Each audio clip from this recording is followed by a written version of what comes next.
Hello বন্ধুরা, সাথে আছি মহসিন রেজা। আজকে আলোচনা করব র্যাবিস ভ্যাকসিন ফেইলিয়ার কেসেস নিয়ে। তো অনেক ক্ষেত্রেই ভ্যাকসিন দেওয়ার পরেও মানে আপনার দেখা যায় পেশেন্ট মারা যাচ্ছে, এই ধরনের কিন্তু ঘটনা ঘটছে প্রায়ই। তো এটা কেন হয় সেই বিষয়ে আজকে মানে মোটামুটিভাবে একটা আপনাদেরকে ধারণা দেওয়ার চেষ্টা করবো। তো এর আগেও আমি কিছু ভিডিওতে এই বিষয়গুলো নিয়ে আলোচনা করেছি, তবে আজকের আলোচনাটা একটু বিস্তর। তো প্রথমেই হচ্ছে যে ইনকমপ্লিট, দেন হচ্ছে ইনকারেক্ট পিইপি, ইনকমপ্লিট অথবা ইনকারেক্ট পিইপি।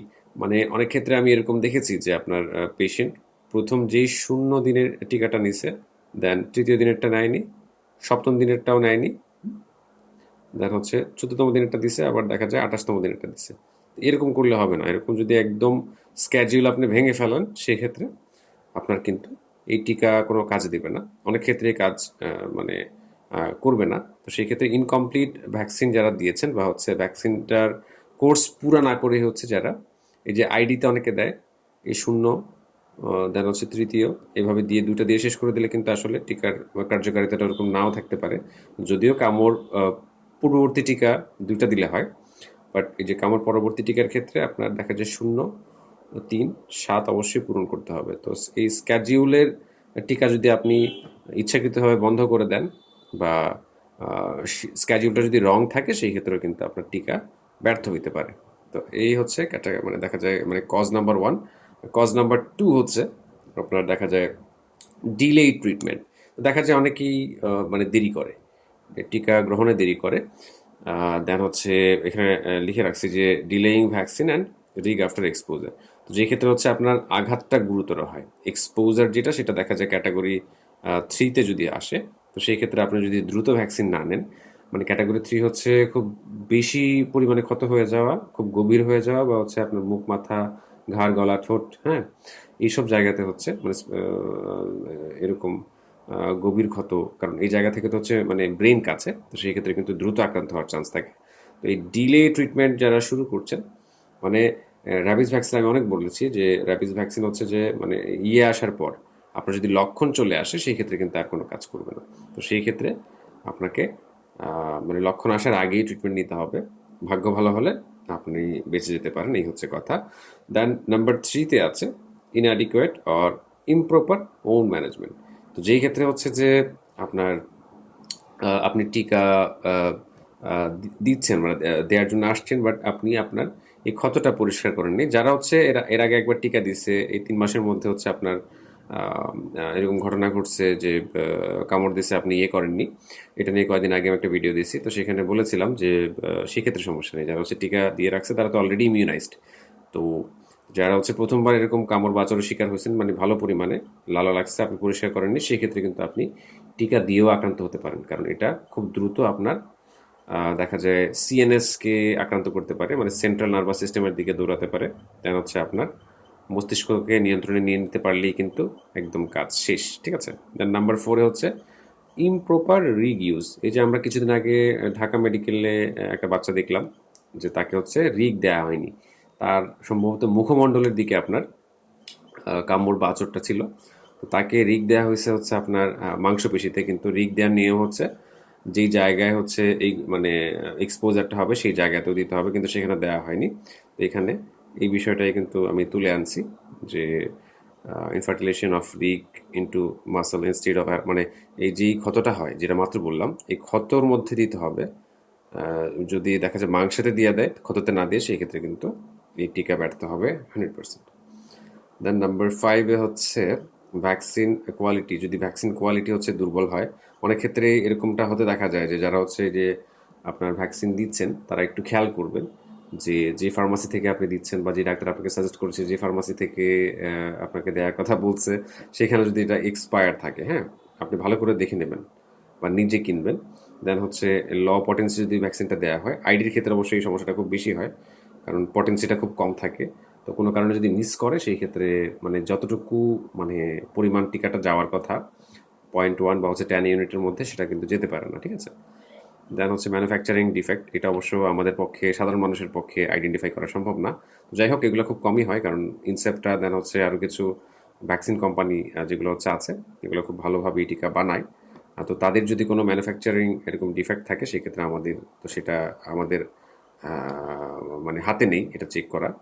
এটা দিলে মানে কাজ না করলে তো স্বাভাবিকভাবেই মানুষ আক্রান্ত হয়ে যাবে। দেন আরেকটা হচ্ছে improper storage of cold chain break.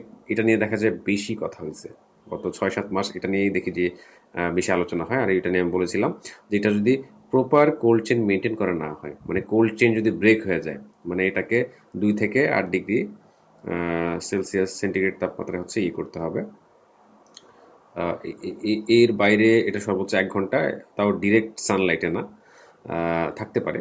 But এর বেশি অনেকে আছে এরকম ঘোরাফেরা করেন, এটা কিনে ঘোরাফেরা করেন, অনেক পরে দিতে আসেন 2 থেকে 3 ঘন্টা। তো সেক্ষেত্রে কিন্তু ভ্যাকসিন দেয়া না দেওয়ার সমান এখানে। এটা যদি মানে ভুল টেম্পারেচারে রাখা হয়, ইভেন এমন অনেক ফার্মাসিও আছে যেখানে হচ্ছে মানে ফ্রিজ ছাড়াই হচ্ছে এই টিকাগুলো সংরক্ষণ করা হয়। এই যে অজপাড়া গায়ের কিছু ফার্মাসি আছে, ওই ফার্মাসিস্টরা দেখা যায় মানে প্রপারলি ট্রেন না, যে জন্য এই সমস্যাগুলো হয়। তো সেই ক্ষেত্রে এরকম ভ্যাকসিন যারা দিয়েছেন তাদের দেয়া না দেওয়া সমান, এটা শুধু টেম্পারেচারের জন্যই নষ্ট হয়ে গেছে। ঠিক আছে। নাম্বার 7 হচ্ছে ইনকারেক্ট রুট অর সাইট। এটা নিয়েও কিন্তু অনেক বিতর্ক হয়েছে, বিগত সময় অনেক বিতর্ক হয়েছে। ইভেন একটা বাচ্চাকে এই ভিডিওটা হচ্ছে আমার ইউটিউব চ্যানেল হচ্ছে আপলোড করা আছে, যে ভদ্রলোকের সাথে কথা বলছিলাম তার বাচ্চাকে হচ্ছে কী করছে, আপনার বাটক মানে ওই যে ব্যাক সাইডে দিয়ে দিয়েছে, পাছার মধ্যে ইঞ্জেকশন দিয়ে দিয়েছে, যেখানে হচ্ছে যে আপনি জাস্ট হচ্ছে ডেল্টয়েড আইএম দিলে জাস্ট হচ্ছে আপনার হাতের মাংসপেশিতে দেওয়া যাবে ডেল্টয়েড, আইডি দিলেও একই জায়গায় দিতে হবে। কিন্তু যদি কোনো কারণে যে বাটাক মানে ইয়েতে দেয়, পাছার মধ্যে ইঞ্জেকশন দেয়, সেই ক্ষেত্রে কিন্তু সেটা চর্বিতে আটকে যাবে, এটা কাজ হবে না। তো সেই ক্ষেত্রে আমি বলেছিলাম যে আপনি ওই ডাক্তারের কাছে গিয়ে হচ্ছে আপনি এটার ক্ষতিপূরণ চান। এটার ক্ষতি তো আর কোনোভাবে পূরণ করা সম্ভব না, যেহেতু মানে তখন দেখা যায় টাইটার চেক করার কোনো সুযোগ ছিল না। তো এই ভদ্রলোক মনে পরবর্তীতে কোনো একটা মামলা করেছিলেন ডাক্তারের বিরুদ্ধে। অনেক বড় ভুল, 5টা শটই হচ্ছে আপনার এই যে পাছার মধ্যে দিয়ে দেওয়া হয়েছে, যেটা খুবই মানে দুঃখজনক বাংলাদেশের এই প্রেক্ষাপটে আর কি। নাম্বার 8 হচ্ছে যে হোস্ট রিলেটেড ফ্যাক্টরস, যেটা হচ্ছে আপনার এইচআইভি যদি থাকে, আপনার যদি ইমিউনো কম্প্রোমাইজড হয়, যে এইচআইভি থাকে, ক্যান্সার থাকে, স্টেরয়েডস থাকে, দেন হচ্ছে কোনো ট্রান্সপ্লান্টের হিস্ট্রি থাকে, কোনো ভাইটাল অর্গান, সেই ক্ষেত্রে এই ভ্যাকসিন আপনার কাজ নাও করতে পারে। এগুলো রেয়ার কেস, ঠিক আছে। এগুলো বেশি একটা মানে খুব বেশি যদি আপনি সিভিয়ার ইল থাকেন, সেই ক্ষেত্রে আপনার ইমিউনিটি দুর্বল থাকে, সেই ক্ষেত্রে হয়তো বা হবে। দেন নাম্বার 9 হচ্ছে হাই ভাইরাল লোড এক্সপোজার। মানে হচ্ছে যে খুব বেশি পরিমাণে যদি দেখা যায় আপনাকে কামড়াচড় দেয়, হ্যাঁ, স্পেশালি অন হেড, ফেস, নেক, একটু আগে যেটা বললাম আর কি, যে আঙুল, তারপর হচ্ছে আপনার মুখ, মাথা, ঘাড়, ঠোঁট, এইসব জায়গাতে যদি খুব বেশি পরিমাণে হচ্ছে কামড়াচড় দেয়, এটা যদি খুব গভীর হয়, হ্যাঁ, দেন লালার পরিমাণ যদি বেশি থাকে, তো সেই ক্ষেত্রে টিকা দিলেও টিকা কাজ করতে করতে বাড়ি কাজ করতে করতে হয়তো বা আপনাদের মানে র্যাবিস হয়ে যেতে পারে। তো এই ছিল হচ্ছে মূল বিষয়গুলো আর কি। তো এটা খুব রেয়ার কেস, এটা আলোচনা করলাম না। তো এই যে র্যাবিসের যে মানে ভ্যাকসিন ফেইলারের যে ঘটনাগুলো, সেগুলো কিন্তু আলটিমেটলি হচ্ছে এইগুলাই যেগুলো আমি আলোচনা করলাম এতক্ষণ, সেগুলি হচ্ছে মানে মূল কারণ। তো এগুলা খেয়াল করবেন যারা হচ্ছে ভ্যাকসিন দেখা যায় দিতে যাচ্ছেন। ধরেন এই ভিডিও দেখে বা এই ভিডিওটা আপনার সামনে এখন পড়ছে, আপনি এখন ভ্যাকসিন দিতে যাবেন, সেই ক্ষেত্রে কিন্তু এই বিষয়গুলো একটু শিওর হয়ে নেবেন যে ভ্যাকসিনটার এক্সপায়ারি ঠিক আছে কিনা। দেন হচ্ছে এটা দেখা যায় প্রপার মানে কোল্ড চেইন মেনটেন করা হচ্ছে কিনা, কোল্ড চেইন ব্রেক হয়ে যাচ্ছে কিনা, মানে যে দোকানটা থেকে কিনে দিচ্ছেন সেই দোকানে ফ্রিজ ঠিক আছে কিনা, বা গত কয়েকদিন ঠিকঠাক মতো চলছে কিনা, এই বিষয়গুলো কিন্তু খেয়াল রাখবেন, ঠিক আছে। আর যখনই হচ্ছে কামড়াচড় খাচ্ছেন, আপনি দ্রুত সাবান দিয়ে এটাকে পরিষ্কার করতে দ্বিধাবোধ করবেন না। আর ক্যাটাগরি 3 ওয়ান্ডের ক্ষেত্রে অবশ্যই কিন্তু রিক লাগবে, যে ডাক্তার আপনাকে দিবে, অবশ্যই দিবে প্রথমবার যখন আপনি যাবেন। ক্যাটাগরি 3-তে যদি হয় আপনার মুখ, মাথা, ঘাড়, সেই ক্ষেত্রে আপনাকে অবশ্যই রিক দিতে হবে। না থাকলেও বাইরে থেকে আনিয়ে দিয়ে ফেলবেন, এটা নিয়ে অবহেলা করবেন না।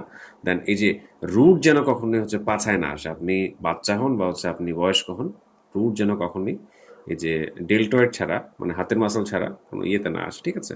তো আশা করি এই ভিডিওর মাধ্যমে আপনারা এই বিষয়গুলো আজকে পরিষ্কার হয়ে গেছেন। তারপরে যদি কোনো প্রশ্ন থাকে সেই ক্ষেত্রে আপনারা কমেন্ট করতে পারেন। আসলে কমেন্টে রিপ্লাই দেওয়ার মতো সুযোগও থাকে না, এখন অবস্থাটা এমন হয়েছে। তো যাই হোক, যারা হচ্ছে আমাদের সাথে আমাদের টিমের সাথে কথা বলতে চান, নির্ধারিত নিয়মে কথা বলতে হবে। তাহলে আজকে আপনাদেরকে বিদায় জানালাম, ধন্যবাদ।